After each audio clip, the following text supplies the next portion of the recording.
Those who knew Matt Hood describe him one of two ways. Those who knew him well describe him as both. The Matt most people knew was a friendly but serious marketing specialist and avid churchgoer. He played bass in the church band every other Sunday and ran the church's social media accounts on a volunteer basis, providing the type of reach and engagement his company paid him $60,000 a year for. He loved music, he loved God, he loved his fellow congregants, but the other half of him possessed another powerful love, one which he took deathly serious: long-distance hiking. Matt completed the Appalachian Trail in 2016, then, 2 years later, flew across the country to hike the Pacific Crest. During the summer of 2020, while everything including his beloved church was closed, Matt decided to take on the massive challenge of the North Country Trail. The longest trail in the national trail systems, at 4,800 miles, the North Country Trail rambles from Vermont to North Dakota. It passes through New York, Pennsylvania, Ohio, Michigan, Wisconsin, and Minnesota along the way. Through hikers can experience forests, mountains, plains, farmlands, wetlands, marshes, and more. Some sections take hikers near enough to towns for them to stop off for a night, resupply, and re-energize. Others are desolate and lonesome, requiring preparation and grit if you want to prevail. Matt particularly enjoyed the lonely stretches of trail where there were no towns nearby and fewer people sharing the trails.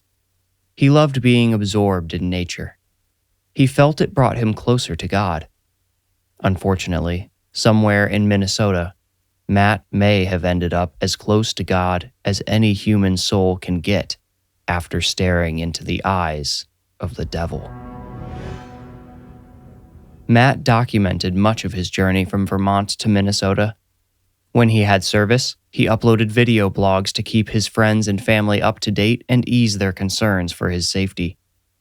Shortly after entering the Superior National Forest, on August 12th, Matt posted his last video blog for a week.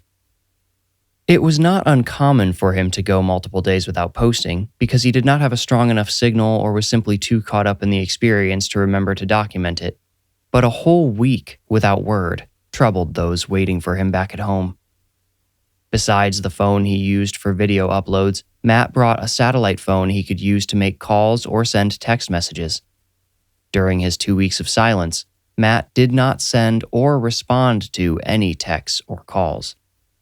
This prompted his church to host a prayer meeting, during which almost 100 people congregated to plead with God to bring Matt home safely. Everyone hoped for a happy outcome, but no one really expected it. However, their hopes were rekindled on day 7 of Matt's silence. A video was uploaded to his accounts which showed a high-altitude view of Superior National Forest. Matt's typical narration was notably absent from this video. Everyone made excuses for this at the time, but that night, a second video appeared on Matt's feed that took all the anxious hope the first upload created and dashed it to pieces. Before I tell you what that second video showed, let's examine Matt Hood's final hours to understand the full picture. I compiled the following narrative with details reported by other hikers who were on the trail in the general time frame of Matt's disappearance, discoveries made by various search parties, and the digital forensics of the videos uploaded to Matt's social media accounts. I should note, I bridged a few gaps with reasoned speculation. After hiking over 30 miles near the Canadian border, Matt reached the section of trail that would finally take him south. A roof and resupply were still at least 2 nights away, but it felt good to be heading in the general direction of civilization. As much as he loved nature, long stretches in the wilderness also gave him a deeper appreciation for humanity. Superior National Forest provided gorgeous views and relatively manageable terrain, but Matt found its impenetrable density daunting. He prayed often for the trail to remain clear so he would not have to detour into the trees. They were innumerous clones of one another, composing a maze with no dead ends but about 100 ways to die. and Matt never dared hike after sunset in any forest. As soon as the sky turned purple, he always found a clearing right next to the trail to set up camp, which is what he did the night most assume to have been the last of his life. The morning after, Matt posted what are presumed to be the final posts to his accounts, which actually originated from him. His first post contained a smiling selfie and text providing a preemptive explanation of the video he intended to post immediately after. He wanted everyone to know he was okay before they could even have a chance to watch it. The video did not post until 2 days later, though, due to Matt not being in an area with a strong enough signal. So everyone back home was left confused but thinking he was all right. The video, with the caption, "Please read previous post first," posted approximately 24 hours after Matt was likely already dead. It depicted him in his gray tent, illuminated by a flashlight. He wore a blue knit cap and red wool sweater, and his beard looked smushed on one side. His bleary eyes told a story of being awoken abruptly in the middle of the night. Matt does not appear to be frightened when the video begins. "I'm hearing a ton of noise outside tonight," he starts. "There are 2 owls just freaking out at each other, and there's been wolves or maybe coyotes yapping somewhere pretty far away from the sound of it too. I decided to record for a minute to see if I can capture any of it for you to hear." Matt goes quiet for about a minute and looks off to one side while he listens. A loud crack makes him jump, and he shoves his flashlight upside down on top of his sleeping bag to stifle its glow, but he's quick to assuage his viewers' concerns. "Oh yeah, I've been hearing something big in the area too. That one was close. First I thought it was a deer, but I'm starting to think it might actually be a moose. He should leave me alone if I don't spook him. The first time I heard it was over..." A loud footstep outside the tent makes Matt freeze. For a moment, he looks afraid in the muted flashlight's glow, but he quickly smiles at the camera before raising a finger to his lips, then to his ear. Another footstep crunches outside. In the quiet which follows, one of the owls Matt mentioned earlier hoots in the distance. The next footstep is the first in a cadence of careful, padded steps. They travel in a slow circle around the tent. We watch in real time as Matt realizes the animal outside is not anything on 4 legs. We can tell which direction the person is walking based on Matt's gaze. He tracks them with his eyes. When the footsteps stop, Matt is looking straight past the camera at the tent zipper. Suddenly, he drops his phone on his sleeping bag so he can't see anything and mostly hear rustling noises. Then Matt goes still. A moment later, the footsteps hustle away. Matt picks up his phone and looks into the camera with eyes like ping pong balls. "That was weird, guys. Here, look at my arms." He raises his trembling left forearm into the frame and displays the rigid hairs on it. The phone's autofocus tries to show them to us, but Matt is shaking too much. "That was freaky. Probably just another hiker, I guess. Maybe they thought my tent was abandoned for some reason. I don't know. They ran off as soon as I made a noise. Whew, praise the Lord. Praise him. Glad it wasn't some crazy person. Or, I hope so anyway. Maybe they were trying to decide if I was someone they knew or something. I don't know why they'd be out so late, though. But listen, I've met a ton of people on these thru hikes, and they've mostly been great. I think it just takes a certain type of person to hike this far into the wilderness, you know? You've got to be the sort of person who will stop at absolutely nothing to achieve your goals, you know? Someone who's got the spirit, who will just keep going no matter what happens. Anyway, I think I'm rambling because of the adrenaline. I'm gonna shut this off and get some shut-eye. Peace, everybody. The text post, which was meant to accompany the video, but preceded it by 2 days, read as follows. "I'm going to post a video in a few minutes, but I don't want to freak anybody out. It's a beautiful morning out here on the North Country Trail, and I'm doing great. I just wanted to say that before anybody sees this video of what happened last night and gets concerned. Okay, now I'll post the video. I am safe and well. Hope you all are too. Blessings, Matt. Matt Hood always signed his posts like emails, though he personally compared his sign-offs to the signature at the end of a heartfelt letter. There is one comment below the post besides the usual smattering of stay safes and praying for yous. It is from Matt's mother and asks, "No video, everything still okay?" To which Matt replied 9 minutes later, "Spotty signal, but everything is great. Love you." He set out amid a pre-dawn glow and continued south. A hiker headed the opposite direction informed him of a campground just off the trail 18 miles ahead. Matt thanked him and decided to aim for an 18-mile day instead of his usual 15.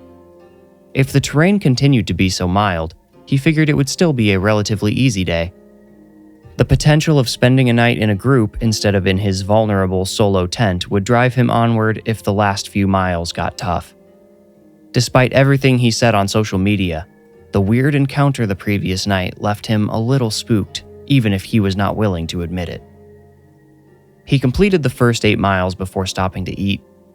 As he ate, someone else came from the opposite direction, a boyfriend and girlfriend. They exchanged pleasant, trail-related conversation with Matt before excusing themselves to hike onward. But the woman stopped before they passed over a hump and called back to Matt. She looked concerned, or maybe unsettled, when she returned. She explained she felt a need to warn Matt to watch his back over the course of the next few miles. She said she and her husband had found some strange items along the trail and noticed a ragged tent through the trees far off trail. The items were mostly garbage, but she thought it was strange someone would have left it behind, completely against the hiker's code of ethics. She said the tent might have been abandoned, that no one responded when they called out, but that she didn't feel safe enough to take a closer look. Her boyfriend pointed out that the tent's occupant might have died. A sign appeared shortly thereafter that read, "Campground, 10 miles." Matt quickened his pace. It had taken him 4 hours to complete the first 8 miles, and he did not want to be on the trail for another 5 hours. He covered the next 3 miles in 63 minutes. Now, 7 miles from the shelter, Matt noticed the first sign of anything strange. 6 plastic jugs hung from trees on the east side of the trail. They contained varying amounts of rainwater, which Matt assumed was probably the point, but he could not figure why a hiker would hang so many water jugs, and if it was a group, why would they leave their containers behind? Matt may have also experienced the intangible spook factor which comes from finding something odd deep in the woods. He resolved to take the couple's warning about the ragged tent seriously, just in case. Unsettled by the mystery, Matt found it easy to maintain his quick pace and covered the next 2 3/4 of a mile in just under an hour. That is where he found the next marker, campground, 5 miles. At first, Matt thought he had slowed down too much, but he checked his Fitbit and discovered, no, the marker had simply been misplaced by about a 1/4 mile. He decided he could conserve energy and slow down a little for the last stretch of the day. This plan would only last the next 2 miles. Unforecasted cloud cover rolled in between Superior National Forest and the sun late that afternoon. By the time Matt had only 2 miles left of his exhausting day, it seemed his daylight was going to be cut short. Of course, if he could reach the campground, this would not be too much of an issue. With only 2 miles left, this "if" did not burden him too much, but it did nag at him. He knew if he ran into any trouble, be it an obstacle, injury, animal, or person, he could be in serious trouble. He checked and found he had no cell service at all, which meant he could only use the satellite phone in his pack. The best course of action, he decided, was to press forward as quickly as possible if he could do so safely, to cover the remaining ground before he lost all useful daylight. Already the trees ahead were less individually defined. Shapes in their shadows loomed larger than they normally would have, and carried more potential danger. At last he reached a marker that read campground 2 miles. He happened to glance backward just after passing it and froze. Part of him wished he had not looked back and seen the thing pinned to the back of the sign. Part of him was glad for the warning that something was very wrong in that part of the woods. Someone had used a bent tent stake to pin a dead squirrel to the back of the signpost. It hung with its arms out to the side. Matt could not help but see the pose as that of crucifixion. You shall be spared any further detail about what had been done to the poor animal, but suffice it to say, Matt could tell it had been done recently due to the glistening streaks of blood running down the signpost and the pooling droplets on the leaves and grass below it. Matt stopped only to listen for a moment, then resumed at a brisk pace. His throat felt tight and his pack light. His legs became numb, but not in the useless sense. They marched beneath him on their own, and it did not seem to matter how quickly they moved either. No matter how much or little energy Matt exerted, his pulse remained near redline and his breath came in rapid, shallow bursts. Then, just off to the east side of the trail again, he observed more plastic water jugs hanging from the trees. There were only 2 this time, and both looked bone dry, meaning they had likely been hung recently. Matt realized, with dread mutated into fear by the mutilated squirrel corpse, that he had likely caught up to whoever hung and abandoned the previous jugs. Where was this person or group collecting the containers from, he wondered. There were too many for them to have carried them in, even if it was a group. And again, any organized group would never leave either trash or, especially not, useful supplies behind. Matt became hyper-aware of every noise. He found himself searching between the trees frequently for any sign of another person or people out in the woods. He reasoned that, being less than 2 miles from a campground, if he yelled or screamed, someone might hear him. But would they react in time to save him if he needed saving? Would it even be possible to react quickly enough? He thought of whoever had stalked him into his campsite the previous night. What if the footsteps had actually belonged to whoever was hanging the water jugs, whoever had crucified the squirrel? He rewrote the script of what might have occurred the night before. Instead of a friendly stranger looking for someone they knew, what if it had really been someone with ill intentions he had scared off? Matt suddenly realized he had not noticed the person walking circles around his tent, shining a light at any point. Who in their right mind would approach a strange campsite in the middle of the night without a light? No one.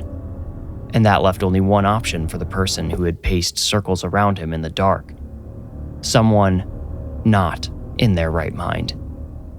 And now Matt feared he might have stumbled once more into that insane person's company. He couldn't possibly hike any faster than he already was, but he desperately wished to. Not far past the water jugs, Matt noticed something red amongst the trees to the east. He slowed only for the sake of quieting his steps.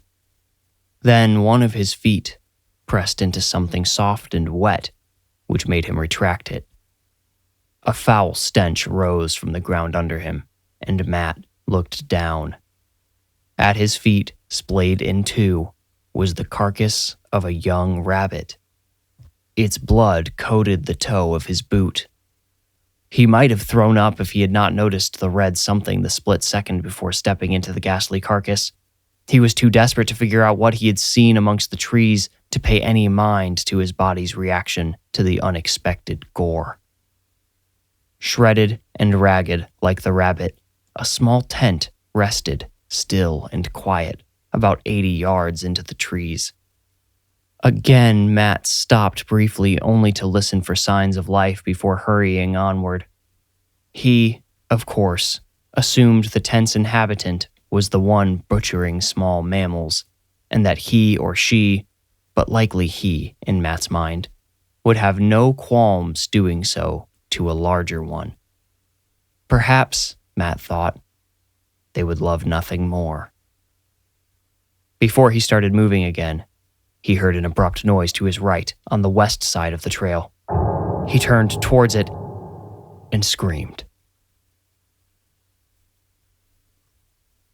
Paxton Burks and Justin Chesser, a couple from Omaha, and Sophia Schultz, another solo hiker, were the only campers at the site Matt Hood had so intently journeyed toward at 4 o'clock that evening. All three heard his cries. Justin reported the screams to the Rangers via satellite phone. Because they were echoing from nearly 2 miles away, none of the campers were able to specify exactly where they were coming from. By the time the Rangers arrived to investigate, it was nearly 6 o'clock, and most of the natural light had disappeared, especially amongst the trees. They searched a few miles of the trail, but found nothing to report. More campers arrived throughout the evening from the south. No one arrived from the north. Around 11 o'clock that night, Sophia Schultz woke when she heard more blood-curdling screaming coming from deep in the forest. Unlike the previous screams, which had sounded loud and desperate but otherwise, for lack of a better word, ordinary, this sequence of screams sounded guttural, wet, and at times more like violent puking than cries for help. They were, Sophia knew in a primal portion of her brain, the sounds of an agonizing, torturous death. Sophia woke the rest of the camp, fearing they might be in danger. Everyone listened until the awful noises went silent. Again, the sounds were reported to the Rangers, but they said they could not perform a search without a known location in the middle of the night. It was simply too dangerous and foolhardy to attempt. No one yet knew Matt Hood was missing. Not much time had passed since his last social media check-in claiming everything was fine, and no one had yet seen the video of the late-night stalker. It would be days before anyone even considered something might have gone wrong. Matt's parents waited 3 days after his final post to alert the Superior National Forest authorities of his abnormal silence. The authorities, in turn, assured Matt's parents that 3 days really was not a concerning length of silence on the North Country Trail, and that Matt, if he stuck to the path, would have been passed by other hikers along the way who would have reported finding him if he was injured or worse. These assurances, I'm told, were entirely for the family's benefit. Privately, the Rangers put out an alert specifically in the area where a grown man's agonized screams had been reported 3 nights prior to keep an eye out for Matthew Hood. Matt's parents called for updates every day over the next 4 days. Late on the 7th day of Matt's silence, they were given a glimmer of false hope, a video posted to his social media accounts. As previously described, the video showed a high-altitude view of Superior National Forest. The camera pans across a broad view of the treetops. Multiple lakes can be seen in the distance. The camera then looks down at the recorder's feet. We see Matt's hiking boots, clearly. A pair of Columbias he had included in various pictures he had taken along the trail. It is difficult to tell whether the dark stains around the toes, on the laces, and near the top of the boots are from mud and dirt or blood. The video ends abruptly. What everyone originally assumed is that Matt reached an elevation where he finally found a signal and tried to post a video to update his concerned parents and church family, but perhaps selected the wrong clip. He usually narrated over his videos, even if he did not show his own face in them. The notable absence of any narration and the focus on the stained boots at the sudden end of the video made it look like a test shot before the real video. Maybe the full video was too large to upload, so Matt just picked the brief random clip in order to post something to settle any concern for him? But then, why not just post some text? A quick, "Hey everybody, just checking in to let you know I'm alive," would have sufficed, wouldn't it? Hope is a funny thing. It will allow something like an eerie video to overwrite any logical sense and reason. If Matt's concerned loved ones had been able to, even for an analytical second, bypass their hope and simply watch the video at face value, they would not have had any doubt about the dark substance on Matt's boots. His mother left a comment.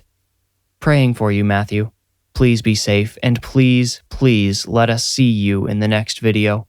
We miss you so much, and everybody just wants to know you're okay.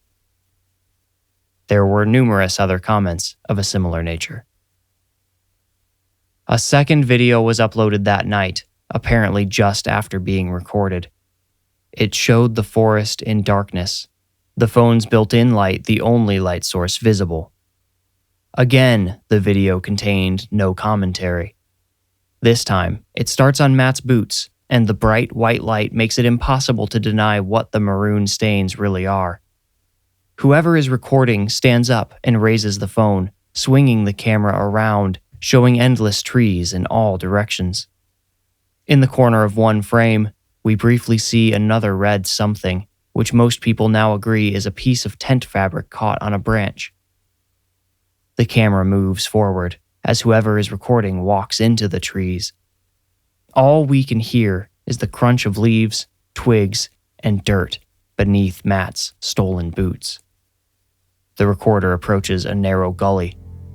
The white and gray tops of moss-patched boulders reflect light back into the camera. The video pans from one end of the gully slowly down to the next, as if whoever is filming is trying to build up to the big reveal. But when the camera points at the rocks down at the opposite end, the video ends. While on the surface, the second video appeared to be another random clip from Matt's camera roll, a closer look revealed it may have been a response to his mother's plea for him to be shown in the next post. If you pause the second clip at 7 seconds, 14 milliseconds, and as long as you're watching the original video and not one of the dozens of blurred versions available on YouTube, you will notice a rock that appears to glow brighter than the rest and is ringed with black moss instead of green. Across the top of this abnormal stone is a streak of red. Almost everyone agrees this stone is the bald top of Matt Hood's head, which most people did not know about since he almost always wore hats. The black moss is his curly hair. This clip seems to be the last known footage of Matt Hood, alive or dead. But the blood-streaked top of Matt's head is not the only object of concern in this clip. Also down in the gully, barely visible between two stones, is a blue and gray hiking shoe. It matched the shoes worn by another North Country trail hiker who had not yet been reported missing, but who would be very soon. The shoe apparently belonged to one Sophia Schultz, one of the campers who reported hearing a man screaming in agony 1 week before.